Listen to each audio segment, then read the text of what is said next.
Friends, कसे आहात सगळे? मस्त ना? चला आपण बघूया अजून एक नवीन गोष्ट. गोष्टीचं नाव आहे चिऊ आणि उडणारी सतरंजीचा प्रवास. एका छोट्याशा गावात चिऊ नावाची एक मुलगी राहायची. चिऊला चित्र काढायला खूप आवडायचे. एके दिवशी तिला तिच्या घरच्या माळ्यावर एक जुनी धुळीने माखलेली रंगीत सतरंजी सापडली.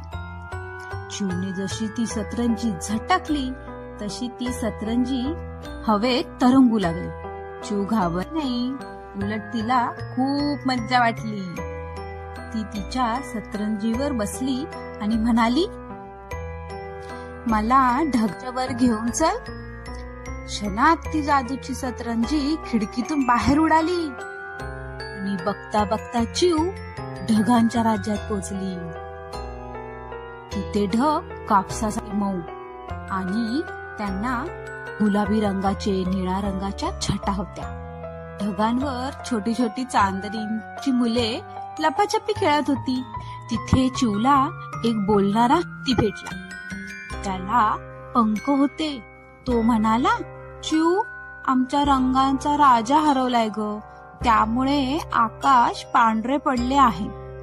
चिऊने लगेच तिच्या जवळचे खडू काढले आणि आकाशात एक मोठं इंद्रधनुष्य काढलं. इंद्रधनुष्य पाहताच सर्व ढग आनंदाने नाचू लागले आणि आकाशात पुन्हा सुंदर रंग भरले गेले.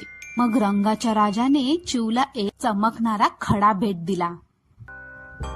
मग त्यानंतर सतरंजीने चिऊला सुखरूप घरी आणले. आता जेव्हा जेव्हा पाऊस पडतो आणि इंद्रधनुष्य दिसते तेव्हा चिऊला तिच्या त्या जादुई प्रवासाची आठवण येते, बरं का?